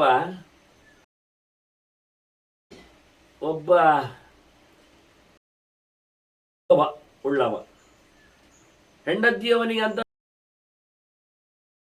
ಬಹಳ ಕಂಜೂಸ್. ಆದ್ರೂ ಕೇಳಿದ್ರೆ ಅವರು ಪರಮ ಎಷ್ಟು ವಾರ ಮಟ್ಟಿಗೆ ಕೇಳಿದ್ರೆ ದೊಡ್ಡದಾದ ನಂತರ ತಂದೆ ತಾಯಿಗಳಿಗೆ ಹೇಳಿ ಅವರಿಗೆ ಬೋಧ ಬಂದಾಗ, ಲೋಭ ಬುದ್ಧಿ ಅವರಿಗೆ ಆಕ್ರಮಿಸಿಕೊಂಡಾಗ ಅಪ್ಪನ ಹತ್ರ ಕೇಳ್ತಾನೆ ಮಗ, ಅಮ್ಮನ ಹತ್ರ ಕೇಳ್ತಾಳೆ ಮಗಳು, ಯಾವಾಗ ಸಾಯುದು ಅಂತ ಹೇಳ್ತಾರಲ್ಲ. ನೀವು ಬದುಕಿದ್ರೆ ತುಂಬಾ ಹೌದಲ್ಲ, ಮತ್ತೆ ನೀವು ಸಾಯುವುದು ಒಳ್ಳೇದಲ್ಲ, ಯಾವಾಗ ಸಾಯ್ತೀರಿ? ಸುಮ್ಮನೆ ಹಾಳಾಗ್ತದೆ. ನೀವೇ ಹೇಳಿದ್ದಲ್ಲ, ಸುಮ್ಮನೆ ನಮಗೆ ಉಳಿತಾಯ ಆಗ್ತದೆ. ಇಲ್ಲ, ನೀವು ಹೊರಟೋದಷ್ಟು ಒಳ್ಳೇದು ನಮಗೆ ಬೇಗ ಅಂತಾರೆ. ಹೇಗೆ? ಸಾವನ್ನು ಮಕ್ಕಳು ನಿರೀಕ್ಷೆ ಮಾಡ್ತಾರೆ. ಅವರೇ ಹೇಳಿಕೊಟ್ಟಂತಹ ಲೋಭಗಾಗಿ ಹಾಕುವಾಗ ಗಮ್ಮಿ ಆಗ್ತಾರೆ ಅಂತ ಹೇಳಿ ಆದಷ್ಟು ಕಮ್ಮಿ ಮಾಡ್ತಾರೆ. ಪರಮ ಲೋಭಿಗೆ ತಾನು ಸಾಯ್ತೇನಲ್ಲ ಅಂತ ತಿನ್ನಬಾರದು, ಅದು ಅವನ ಮಗ ಹುಟ್ಟಬೇಕು ಇನ್ನವನಿಗೆ, ಇನ್ನವರಿಗೆ ಮಕ್ಕಳಾಗಲಿಕ್ಕೆ ಉಂಟು. ಹೀಗೆ ನಮ್ಮ ಲೋಭದ ಅಂಥದ್ದೇ ಲೋಭಿಗಳೇ ಹುಡ್ತಾರೆ ಅಂತ. ಲುಬ್ಧೇ ಜಾಯತೆ ಸಮಃ, ಯಾರು ಸಮ ಇದ್ದಾನೆ ಅವನಿಗೆ ಸಮನಾದ ಪ್ರಜೆಗಳು, ಅವನ ಸುತ್ತಮುತ್ತಲು ಅಂದವರೇ ಸೇರ್ತಾರೆ. ಅವನಿಗೆ ಶಿಷ್ಯ ಪ್ರಪಂಚ ಪ್ರವೃತ್ತಿಯವರು ಅವರಿಗೆ ಸಮ ಇಲ್ಲದವರೇ ಸೇರ್ತಾರೆ. ವೃತ್ತಿ ಅದೇ ರೀತಿಯ ಯಜಮಾನ ಯಥಾತ್ಮಾನಂ. ನೋಡಿ, ಯಜಮಾನ ಹೇಗಿದ್ದಾನೆ, ಅವನ ಕಥೆ ಎಂಥದ್ದು, ಅವನೆಷ್ಟು ಸುಳ್ಳ, ಎಷ್ಟು ಗುಳ್ಳ, ಅವನೆಷ್ಟು ಮಳ್ಳ, ಅವನಿಗೆ ಅನುಗುಣವಾಗಿ ಋತ್ವಿಜರು ಅವನಿಗೆ ಸರಿಯಾಗಿರತಕ್ಕಂಥ ಅವರು ಅಷ್ಟೇ ರೀತಿಯಾದ ಕಳ್ಳತನವನ್ನೇ ಮಾಡ್ತಾರೆ. ಏನಿರ್ತದೆ ಈಗ ನೋಡಿಕೊಳ್ತಾರೆ ಅವರು. ಹೇಗೆ ಎಲ್ಲ ಟೊಪ್ಪಿಯಾಗಿ ದುಡ್ಡು ಒಟ್ಟು ಮಾಡಿದ್ದಾರೆ ನೋಡಿಕೊಂಡು ಈ ರೀತಿಯಾದ ಟೊಪ್ಪಿಗೆ ಅನುಕೂಲವಾದಂತಹ ವಾತಾವರಣ ಅವನ ಒಳ್ಳೆಯತನಕ್ಕೆ ಕೊಡ್ತಾರೆ. ಇಲ್ಲ ಆದ್ರೆ ಋತುಜಿಗೆ ಅದೊಂದು ಪಾಠ ಆಗಿರ್ತದೆ. ಹೇಗಿಲ್ಲದಿದ್ರು ಯಜಮಾನನ ಹತ್ತಾರು ಪುರೋಹಿತ ಮಾಡಿ ದುಡ್ಡು ತಿಂದೇ ಅವರು ಬದಲಾದವರಲ್ಲ. ಹಾಗಾಗಿ ತನ್ನ ಕಡೆಗೆ ವಾಲ್ತಾರೆ, ಇನ್ಫ್ಲುಯೆನ್ಸ್. ಅನ್ನ ರಾಜನಲ್ಲಿಯೂ ಹಾಗೆ ಯಾವ ರೀತಿಯಾದ ರಾಜ್ಯಗಳು ತೆರೆದುಕೊಳ್ಳುತ್ತಾರೆ. ಎಲ್ಲ ಕಡೆಯ ಲಕ್ಷಣ ಹೇಗೆ ಅಂದರೆ ಅದು ಮೊದಲಿಂದಲೇ ಆಗಿರುವಂಥದ್ದು. ಹೇಗೆ ಅಂದರೆ ಅದರ ಹಾಗೆ ಇರುವಂಥದ್ದು. ಅದರಿಂದ ಯಜ್ಞಾತ್ ಪ್ರಭವತಿ ನವಸೋಂಬ ಇವ ಅಮಲಂ. ಅದರಿಂದ ಕರ್ಮಾಂಗಗಳಿಂದಾಗಿ ಒಳ್ಳೆಯ ಸಂತತಿಗಳು ಬರ್ತಾವೆ. ಶುದ್ಧವಾದ ಆಕಾಶದಿಂದ ನಿರ್ಮಲವಾದ ನೆಲ ಮುಟ್ಟಿದ ನಂತರ ಮತ್ತೆ ಕೇಳಲಿಕ್ಕಿಲ್ಲ ಯಾವ ರೀತಿಯ ಆಗ್ತದೆ. ಕೆಳಗೆ ಗಲೀಜು ಜಾಗ ಆಗಿದ್ರೆ ಬಿದ್ದ ನೀರು ಗಲೀಜಾಗ್ತದೆ, ಕಶ್ಮಲ ಆಗ್ತದೆ. ಮತ್ತು ಯಾವುದೋ ರೀತಿಯಾದಂಥ ಕೆಮಿಕಲ್ಸಿನ ವಾಸನೆಗಳು ಆ ನೀರಿನಲ್ಲಿ. ಆಕಾಶದಿಂದ ಇಳಿಯುವಾಗ ಶುದ್ಧವಾದ ನೀರು ಇಳಿಯುವಂತೆ ನಿಜವಾಗಿ ವೇದದ ಧರ್ಮಗಳು ಅದನ್ನು ಯಾಜ್ಞಿಕ ಅದರ ಫಲಗಳು ಬಹಳ ಸುಂದರವಾಗಿ ಬರ್ತವೆ. ಆದರೆ ನೀವು ಆ ಯಜ್ಞವನ್ನು ಆ ಪ್ರೋಸೆಸ್ಸನ್ನೇ ವಿಧಾನಗಳನ್ನೇ ನೀವು ನಿಮ್ಮ ರಿಸಲ್ಟು ಸಹ ಅದು ಅಂತ ನೆಲೆಯಲ್ಲಿ ಬರುವುದಿಲ್ಲ. ಅಗ್ರಹ ಪ್ರಾಸ್ತಿ ಆದಿತ್ಯ ಜಾಯತೆ ವೃಷ್ಟಿ ವೃಷ್ಟೇ ರನ್ನಂ ತದ ಸರ್ಕಲ್ ಏನುಂಟು ಅಂತ ಹೇಳ್ತಾನೆ ಇವ ಕೃಷ್ಣ. ಒಂದು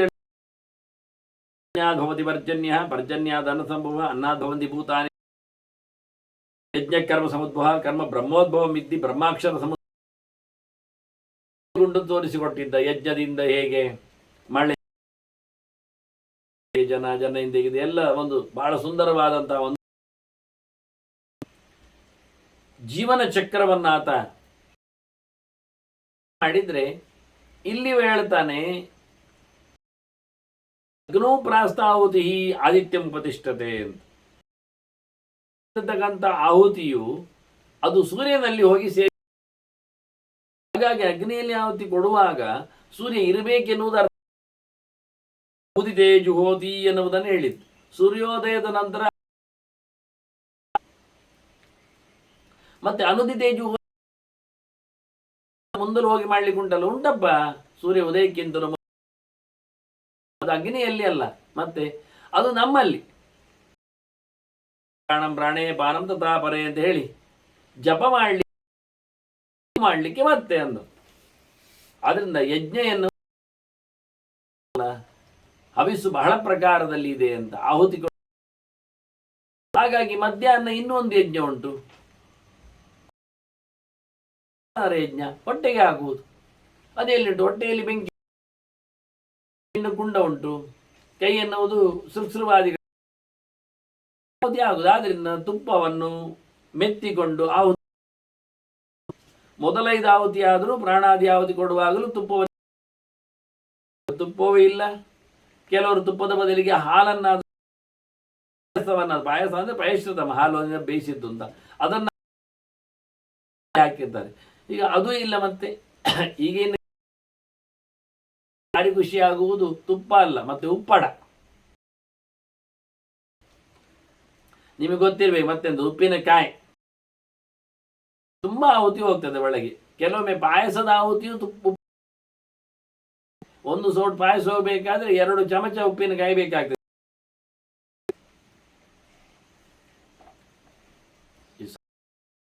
ಶುರುವಾಗಿದೆ ಬಾಯಿ ಚಾಪಲ, ಅದಕ್ಕೆ ಏನ್ ಮಾಡೋಣ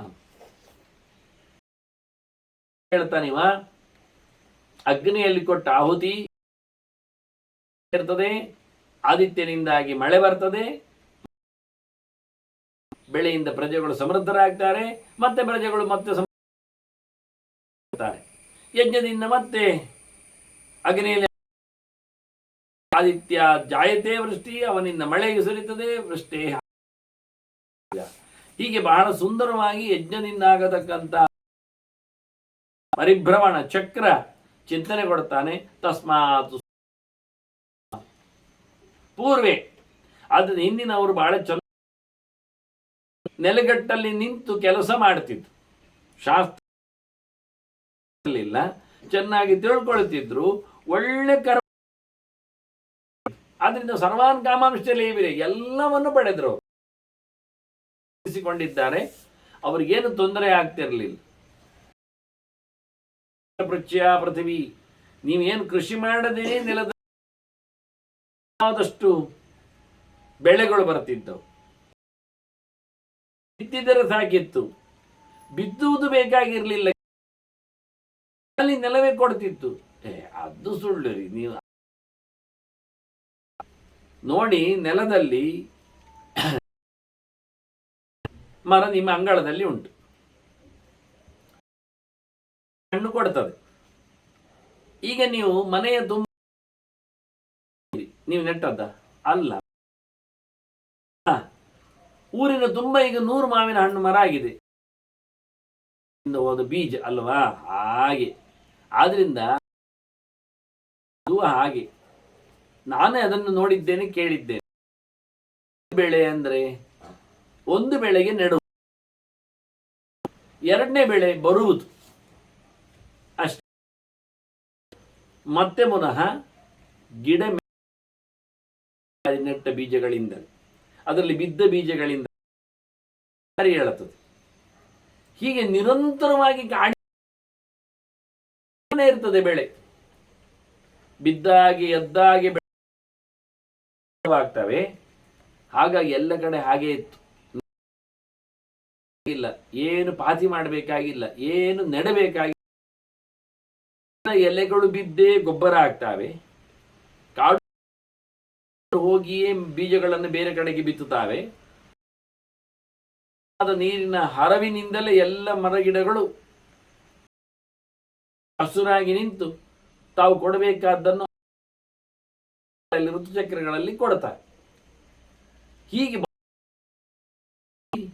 ಬಹಳ ಖುಷಿ ಇತ್ತು ಅಂತಾರೆ. ಆಶೀರ್ಬಿಹಿ, ಇದನ್ನು ನಾನು ಹೇಳಲೇಬೇಕು. ಮನುಷ್ಯರ ವೆಲ್ ವಿಶ್ಗಳಿಂದ, ಶುಭಾಶ ಥಿಂಗ್ಸ್, ಗುಡ್ ವಿಲ್ಸ್, ಅದರಿಂದ ಆಗ್ತಾ ಇದ್ವಂತೆ. ಅದು ನಂಬಲಿಕ್ಕೆ ಹೇಳಿ. ಈಗ ಕಾಲೇ ವರ್ಷದ ಇದೆಂತದ್ದು ಮತ್ತೆ ಪ್ರತಿಯೊಬ್ಬರು ಪೂಜೆ, ಅವನು ಹೇಳುವ ಗೆರೆ ಕೊನೆಯಲ್ಲಿ ಇದೇ ಮಾತು. ಸಮಯ ನೆಲ ತುಂಬಿ ಖುಷಿಯಾಗಿ ಮಳೆ ಬಂದ್ರೆ ಬೆಳೆಗೆ ಬದುಕಲಿಕ್ಕೆ ಏನು ತೊಂದರೆ ಇಲ್ಲ. ಇಷ್ಟೇ ತಾನೆ. ದೇಶೋ ಯಂಕ್ಷೋಭರಹಿತ ಸಜ್ಜನಾಸ್ತಂತ ನಿರ್ಭಯ. ಚೆನ್ನಾಗಿ ಆಲೋಚನೆ ಮಾಡ್ತಾರೆ. ಅದರಿಂದ ಹೇಳುದು ಆಶೀರ್ಬಿಹಿ ಸುತ್ತಮುತ್ತಲ ಎಲ್ಲ ಮರಗಿಡಗಳು ತಮ್ಮ ನೆಲೆಗೊಂಡ್ರೆ ಮಣ್ಣಿನ ಸಾರವನ್ನು ಇಟ್ಕೊಳ್ತಾವೆ, ಕಸುವನ್ನು ಕೊಡ್ತಾವೆ. ಹಾಗಾಗಿ ಮನುಷ್ಯನಿಗೆ ಶುದ್ಧವಾದ ಆಮ್ಲಜನಕ ಸಿಗ್ತದೆ, ಮಾಡಿಕೊಂಡು ಬದುಕ್ತಾನೆ. ಅಲ್ಲಿ ಎಲ್ಲ ಇವೆ, ವಿಟಮಿನ್ಸ್ಗಳಿವೆ, ಪ್ರೋಟೀನ್ಸ್ಗಳಿವೆ, ಜೀವಸತ್ವಗಳ ರಾಶಿ ಇದೆ. ಊರಲ್ಲಿ, ಮೂಲದಲ್ಲಿ, ಗಿಣ್ಣಿನಲ್ಲಿ, ಎಲ್ಲೆಂದರಲ್ಲಿ ಒಂದೊಂದರಲ್ಲಿ ಒಂದೊಂದು ಪ್ರಕಾರದಲ್ಲಿ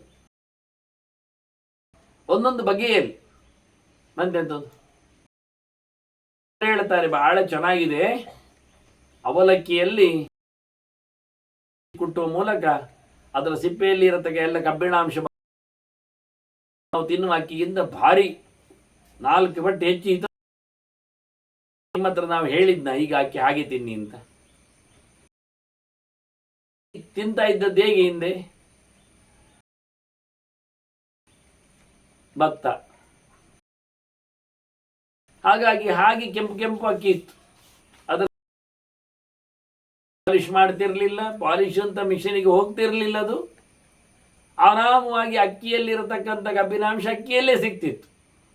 ಈಗೇನು ಮಾಡಿದ್ದು, ನೀವು ಅಕ್ಕಿಯ ಕಬ್ಬಿನಾಂಶಗಳನ್ನೆಲ್ಲ ಹೊರತುಪಡಿಸಿ ತೆಗೆದಾಗಿಸಿ ಅದನ್ನು ಫುಲ್ ಪಾಲಿಶ್ಡ್ ಅಂತೇಳಿ ಅದರಲ್ಲಿ ಸಹ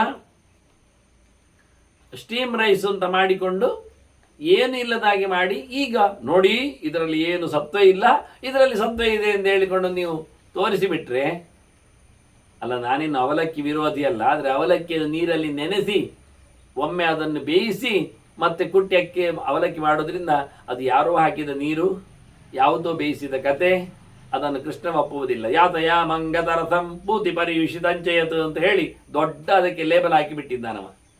ಇದು ಕಳೆದು ಹೋದ ಕತೆ, ಇದು ತಿನ್ನಬಾರದ ಸೊತ್ತು, ಇದನ್ನು ಎಲ್ಲರೂ ಉಪಯೋಗಿಸಿಕೊಂಡು ಬಿಟ್ಟದ್ದು ಸಂಗತಿ, ನನಗೆ ಬೇಡ ಅಂತ. ಮತ್ತೆ ನೀವ ಕೈಯಾರೆ ಕುಟ್ಟಿ ತಂದು ಕೊಟ್ಟರೆ ಎಲ್ಲಿಯಾದರೂ ಕೆಲಸ ಮಾಡಿದರೆ ಕೃಷ್ಣನಿಗೆ ಇಷ್ಟ ಆಗ್ತದೋ ಏನೋ, ಕುಚೇಲನಂತೆ. ಇವತ್ತು ಮಾಡಿರ್ತಕ್ಕಂಥ ಮಿಷನರಿ ವರ್ಕ್ಸ್ ಅದವನಿಗೆ ಬೇಡ. ಆದ್ದರಿಂದ ಅಲ್ಲಿಯ ತೊಂದರೆ ಯೋಚನೆ ಮಾಡುವಲ್ಲಿ ನೀವು ಶುದ್ಧವಾದ ಅಕ್ಕಿಯನ್ನು ಬಳಸಬಹುದಲ್ಲ.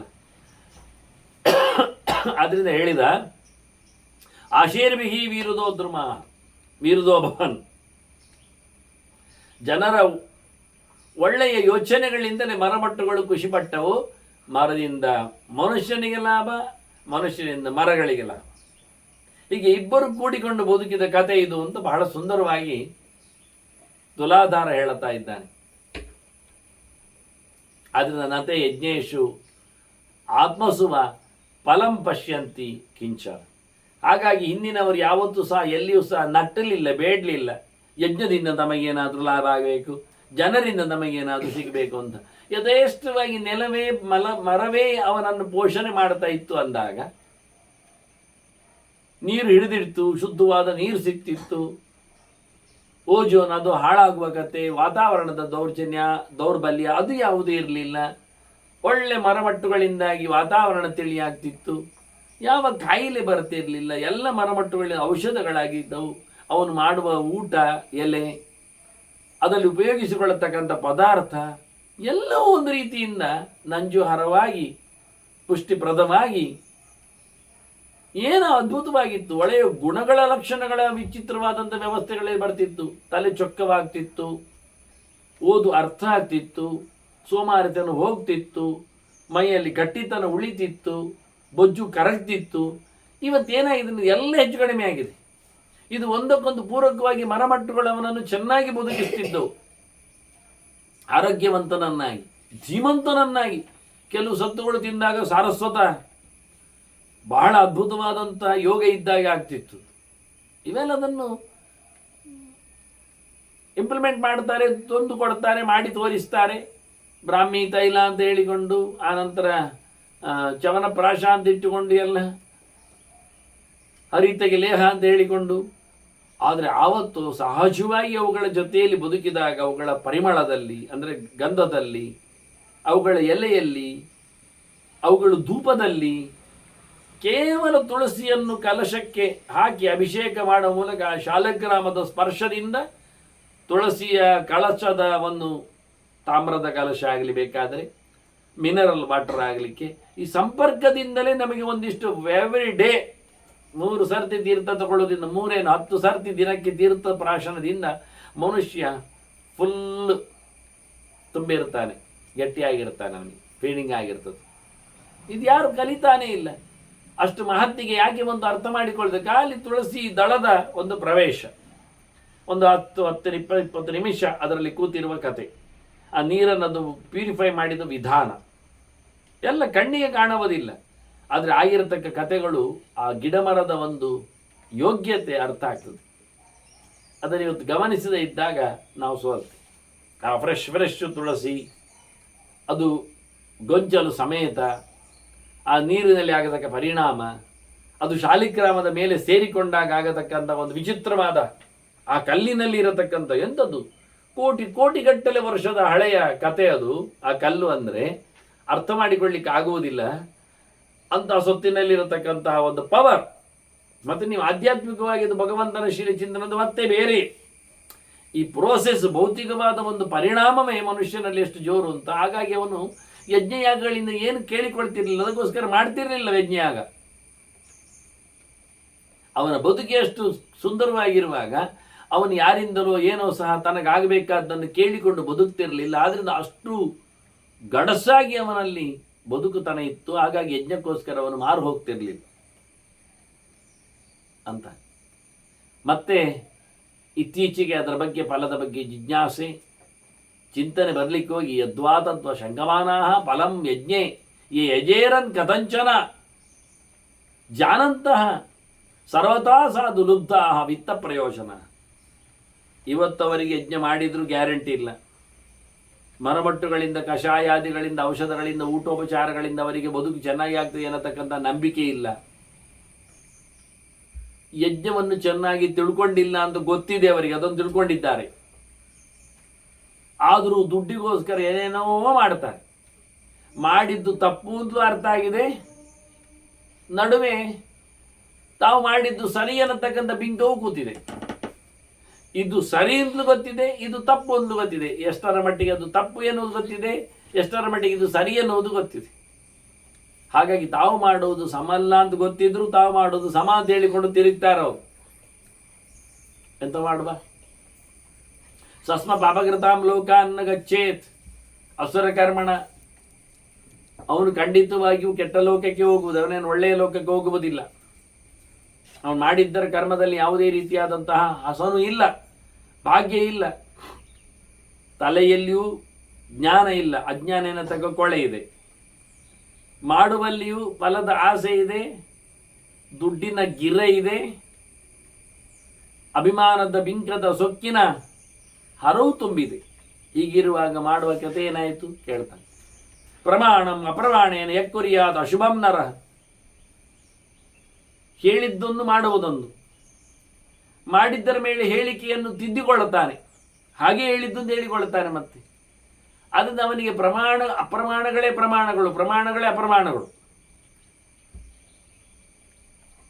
ಇಷ್ಟ ಬಂದಾಗಿ ನಡೆಸಿಕೊಡುತ್ತಾನೆ, ಆದ್ದರಿಂದ ಅಶುಭವನ್ನೇ ಫಲವನ್ನು ಪಡಿತಾನೆ. ಪಾಪಾತ್ಮ ಸಹ ಅಕೃತ ಪ್ರಜ್ಞ ಸದೈವೇಕ ದ್ವಿಜೋತ್ತಮ. ಯಾವಾಗಲೂ ಕೆಟ್ಟದ್ದು ಮಾಡುವ ಮೂಲಕ ಎಚ್ಚರ ತಪ್ಪಿದವನು ಉದ್ಧಾರ ಆಗುವುದಿಲ್ಲಲ್ಲ ಯಾವತ್ತೂ ಹೇಳ್ತಾನೆ. ಮಾಡಬೇಕು ಅಂತ ಮಾಡುವವರು ಬಹಳ ಕಡಿಮೆ. ಕರ್ತವ್ಯ ಮಿತಿ ಕರ್ತವ್ಯ, ಅದು ಲಕ್ಷಣ. ಹೇಳಿದ್ದಾರೆ ಅಂತ ಹೇಳುದು. ಕೃಷ್ಣ ಹೇಳ್ತಾನಲ್ಲ, ದಾತವ್ಯ ಮಿತಿ ಯದ್ದಾನ ದೀಯತೆ ಅಂತ. ಕೊಡಬೇಕು ಅಂತ ಹೇಳಿದ್ದಾರೆ, ಕೊಡುವುದು ಇಷ್ಟಕ್ಕೆ, ಅದು ನಿಜವಾದ ದಾನ. ಮಾಡಲಿಕ್ಕುಂಟು ಎನ್ನುವುದನ್ನು ಮಾಡುವುದು. ಆಹಾರ ಸಂಧ್ಯಾ ಮುಪಾಸೀತ ಹೇಳಿದ್ದಾರೆ, ಮಾಡುವುದಷ್ಟೇ. ಹೊರತುಪಡಿಸಿ ಅದರಿಂದ ಏನು ಲಾಭ ಬರ್ತದೆ, ಹೇಗೆ ಲಾಭವನ್ನಾಗಿಸಬೇಕು, ಹೇಗೆ ಅದನ್ನು ಇನ್ನೊಂದು ಕಡೆಯಲ್ಲಿ ಉಪಯೋಗಿಸಿಕೊಳ್ಳುವಂತೆ ಮಾಡಿಬಿಡ್ಬೇಕು ಅನ್ನುವ ಕತೆ ಮಾಡಿದರೆ, ಪೂಜೆ ಮಾಡಿದಾಗೂ ಆಯಿತು, ದಕ್ಷಿಣೆ ಸಿಕ್ಕಿದಾಗೂ ಆಯಿತು, ಜನರು ಬಂದಾಗೂ ಆಯಿತು, ಎಲ್ಲರಿಗೂ ಸಿಕ್ಕಿದಾಗ ಹೀಗೆಲ್ಲ ಮಾಡಿಕೊಂಡು 16 ಪ್ರಯೋಜನಗಳಿಂದ ಅದನ್ನು ಲಾಭದಾಯಕವಾಗಿ ದುಡ್ಡು ಬರುವ ಹಾಗೆ ಅದಕ್ಕೆ ಜನ ಇನ್ವಾಲ್ವ್ ಆಗಿ ಅವನನ್ನು ಎತ್ತಿ ಹಿಡಿಯುವಾಗೆಲ್ಲ ಮಾಡಿದರೆ ಅದು ಅಲ್ಲಿ ನಷ್ಟ ಆಯಿತು. ಆದ್ದರಿಂದ ಪುಣ್ಯ ಪಾಪಗಳ ಭಯ, ಅನರ್ಥಾದಿಗಳ ಯೋಚನೆ, ತಪ್ಪುಗಳ ಪ್ರಾಯಶ್ಚಿತ್ಯಾದಿಗಳ ಹಿನ್ನೆಲೆ ಇವನ್ನೆಲ್ಲ ತಿಳಿದುಕೊಂಡವ ಹೀಗೆ ಮಾಡಲಿಕ್ಕೆ ಹೋಗುವುದಿಲ್ಲ.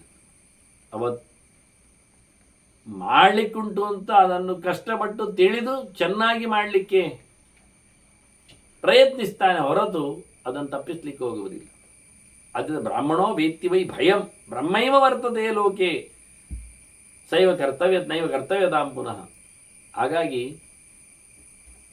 ಲೋಕದಲ್ಲಿ ಭಗವಂತನ ಪಾರುಪತ್ಯ ಇರಲಾಗಿ ಅದಕ್ಕೆ ಅನುಗುಣವಾಗಿ ವೇದದ ಗೆರೆ ಬರಲಿಕ್ಕೋಸ್ಕರ ಅದನ್ನು ಅರಿತವನೇ ಅದರ ಕರ್ಮವನ್ನು ಚೆನ್ನಾಗಿ ನಡೆಸಿಕೊಂಡು ಬಂದಾಗ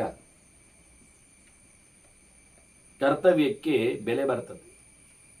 ಮಾಡುವಲ್ಲಿ ತಪ್ಪುಂಟು ಹೇಳಿದರೆ ಪರವಾಗಿಲ್ಲ ಅಂತಲ್ಲ ಕೃಷ್ಣ, ಶ್ರೇಯಾನ್ ಸ್ವಧರ್ಮೋ ವಿಗುಣ ಅಂತ. ಆದ್ರಿಂದ ವಿಗುಣಂಚ ತತಃಕರ್ಮ ಜಾಯೈತ್ಯನುಶುಶ್ರಮ.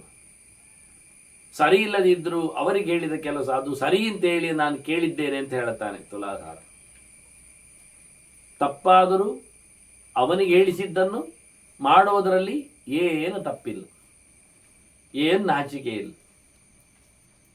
ಅವರವರ ಕರ್ಮವನ್ನು ನಡೆಸಿಕೊಡುವಲ್ಲಿ ಏನಾದರೂ ಲೋಪದೋಷಗಳಿದ್ದರೂ ಅದು ಸಹ್ಯ. ಇನ್ನೊಬ್ಬರದನ್ನು ಚೆನ್ನಾಗಿ ಮಾಡುವುದರಲ್ಲಿ ಏನು ಅರ್ಥ ಇಲ್ಲ ಅಂತ. ಶ್ರೇಯಾನ್ ಸ್ವಧರ್ಮೋ ವಿಗುಣ ಪರಧರ್ಮೋ ಭಯಾವಹ ಅಂತ ಕೃಷ್ಣ ಹೇಳಿದ್ದ ನೀವು ಹೇಳ್ತಾರೆ. ವಿಗುಣಂಚ ತದಕರ್ಮ ಜಾಯಿತ್ಯನುಶುಶ್ರಮ ಸರ್ವಭೂತೋಪಕಾರಶ್ಚ ಫಲಭಾವೇಚ ಸಂಯಮ. ಒಟ್ಟಾರೆ ಎಲ್ಲರಿಗೂ ಅನುಕೂಲ ಆಗುವಂತಿರಬೇಕು. ನನ್ನ ಧರ್ಮದಿಂದ 10 ಜನರಿಗೆ ತೊಂದರೆ ಆಗುವುದಾದರೆ ಅದನ್ನು ಧರ್ಮ ಅಂತ ಹೇಳುವುದಿಲ್ಲ. ಬಂದಿರತಕ್ಕಂಥ ಫಲ, ಸಂಪತ್ತು, ಸೊತ್ತು ಅಂದ್ರೆ ಏನು ಹೇಳ್ತೇವೆ ನಾವು, ಅದಕ್ಕೆ ರಿಸಲ್ಟ್ ಅದು ಇದ್ದರೂ ಅದನ್ನು ಪಡಿಬೇಕೆನ್ನತಕ್ಕ ಹಂಬಲ ಇಲ್ಲ. ಬಂದ್ರೆ ಬರ್ತದೆ, ಇರಲಿ. ಅದರ ಮೇಲೆ ಒಂದು ಕಂಟ್ರೋಲ್, ಸಂಯಮ ಸಾಕು ಅಂತ ಅನಿಸಿಕೊಳ್ಳುವಂಥದ್ದು. ಹೀಗಿರ್ತದೆ, ಹೀಗಿರಬೇಕು. ಆದ್ದರಿಂದ ಇಂದಿನ ಜನರು ಹೇಗಿದ್ರು ಕೇಳಿದ್ರು, ಸತ್ಯಯಜ್ಞಾ ದಮಯಜ್ಞಾ ಅಲುಬ್ಧಾ, ಯಾವುದರಲ್ಲಿಯೂ ಅವರಿಗೆ ಲೋಭ ಇರಲಿಲ್ಲ. ಆತ್ಮವೃತ್ತಯ, ತಮ್ಮ ಕೆಲಸ ತಾವು ಮಾಡೋದು, ತಮಗೆ ಹೇಳಿಸಿದ್ದು. ಸ್ವಧರ್ಮೇ ನಿಧನಂ ಶ್ರೇಯ, ಪ್ರಾಮಾಣಿಕವಾದ ಬದುಕು, ಸತ್ಯವೇ ಯಜ್ಞ, ಶುದ್ಧವಾದ ಆಚಾರ, ದಮ ಕಂಟ್ರೋಲ್, ಇಂದ್ರಿಯ ನಿಗ್ರಹ. ಆನಂತರ ಆ ರೀತಿಯಾಗಿ ಬದುಕಿದ್ದವರವರು ಉತ್ಪನ್ನ ತ್ಯಾಗಿನ ಸರ್ವೇ, ಫಲವನ್ನು ಬಿಟ್ಕೊಟ್ಟಿದ್ರು, ಇನ್ನೊಬ್ಬರಿಗೆ ಹಂಚಿತಿದ್ರು ಬೇರೆ. ಜನ ಆಸನ್ ಅಮತ್ಸರ, ಯಾರ ಮೇಲೆ ಅವರಿಗೆ ಹೊಟ್ಟೆ ಕಿಚ್ಚಿರಲಿಲ್ಲ. ಯಾರು ನನ್ನಾಗೆ ನಾನು ಹೇಳಿದ ಕೇಳುವುದಿಲ್ಲ ಎನ್ನತಕ್ಕಂಥ ನೆಲೆಯಲ್ಲಿ ಅವರು ಕಾಡಿ ಬೇಡಿಕೊಂಡದ್ದೂ ಇಲ್ಲ. ಇಷ್ಟು ಸ್ಪಷ್ಟವಾಗಿದ್ದವರವರು ಅಂಥವರು ನಡೆಸಿಕೊಡತಕ್ಕಂತಹ ಏನು ಕರ್ಮ ಇದೆ ಅದು ನಿಜವಾಗಿ ಯಜ್ಞ ಆಗ್ತದೆ ಅಂತ ಹೇಳ್ತಾ ಜಾಜಲಿ ಇನ್ನೂ ಕೆಲವು ಮಾತುಗಳನ್ನು ಅವನಿಗೆ ತನ್ನ ಸ್ಪಷ್ಟತೆಯಲ್ಲಿ ಯಜ್ಞದ ಚಿಂತನೆ ಹೇಳ್ತಾ ಇದ್ದಾನೆ. ಅದನ್ನು ಮತ್ತೆ ಸೇರಿದಾಗ ಕೇಳುವ ವಂದನೆಗಳೊಂದಿಗೆ ಶ್ರೀಕೃಷ್ಣ ನಾರಾಯಣ ನಾರಾಯಣ ನಾರಾಯಣ.